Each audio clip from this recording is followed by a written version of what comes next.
प्रदेश में करीब 15-20 सालों से मादक पदार्थ तस्करी कर रहे शातिर तस्कर जसाराम उर्फ जसवंत को पकड़ने में जोधपुर रेंज की पुलिस को कामयाबी मिली है। पुलिस ने तस्कर को उसकी बीवी का पीछा कर चंदन नगर कार गैराज से गिरफ्तार किया। पुलिस ने गैराज की घेराबंदी कर तस्कर सहित ड्राइवर और 2 मैकेनिकों को भी पकड़ा है।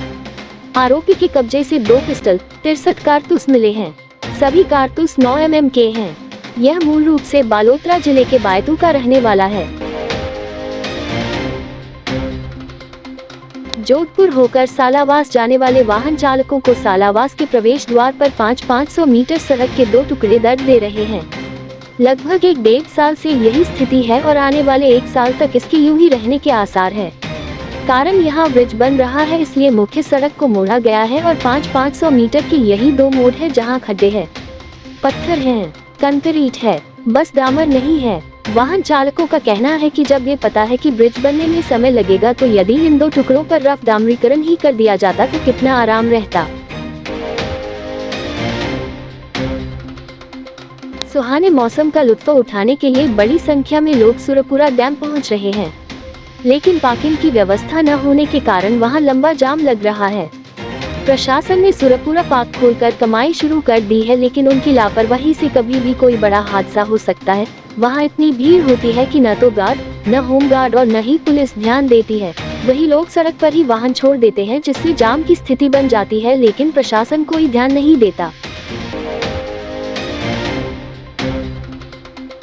सद्गुरु माता सुदीक्षा जी महाराज के आशीर्वाद से संत निरंकारी सत्संग भवन दिलीप नगर लालसागर जोधपुर में जोनल स्तर पर निम्नकारी बाल समागम का आयोजन जयपुर जोन के जोनल इंचार्ज संत सुनील बाली जी की अगुवाई में किया गया।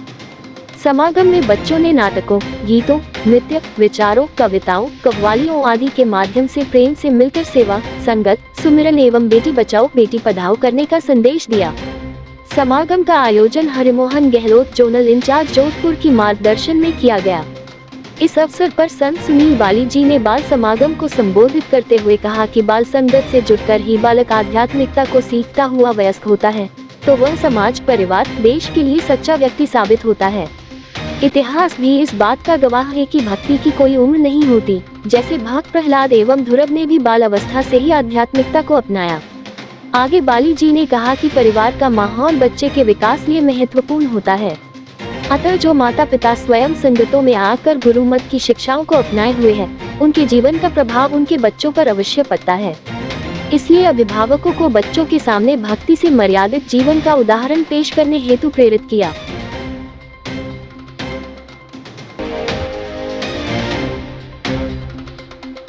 भारत की मार्क्सवादी कम्युनिस्ट पार्टी यूनाइटेड की पोलित ब्यूरो व केंद्रीय कार्य समिति की 3 दिवसीय बैठक शनिवार को सोजती के बाहर स्थित पार्टी के सभागार में शुरू हुई। झंडारोहण की रस्म अदायगी के साथ ही इस 3 दिवसीय बैठक का विधिवत उद्घाटन पार्टी के राष्ट्रीय महासचिव कुलदीप सिंह ने किया। राष्ट्रीय महासचिव कुलदीप रांका ने बताया कि आज प्रथम दिन उद्घाटन सत्र के पश्चात बैठक की विधिवत कार्यवाही आरंभ की गई। बैठक में पार्टी के राष्ट्रीय महासचिव ने राजनीतिक व संगठनात्मक रिपोर्ट प्रस्तुत की, जिस पर उपस्थित सदस्यों द्वारा गहनतापूर्वक विचार विमर्श कर सुझावों को सम्मिलित कर रिपोर्ट को अंतिम रूप दिया जाएगा।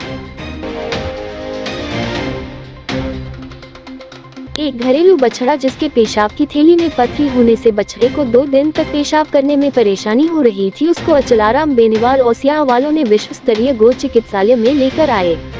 गो चिकित्सालय में अनुभवी मेडिकल टीम ने तुरंत ऑपरेशन थिएटर में पथरी का ऑपरेशन किया, जिसके बाद में बछड़े के पेशाब आनी शुरू हो गई। मुख्य चिकित्सा प्रभारी डॉक्टर नागेंद्र सिंह राठौड़ ने बताया कि इस बछड़े को 2 दिन से पेशाब नहीं हो रही थी, जिसका ऑपरेशन किया गया है एवं पूर्ण स्वस्थ होने तक इसका अलग से ध्यान रखा जाएगा।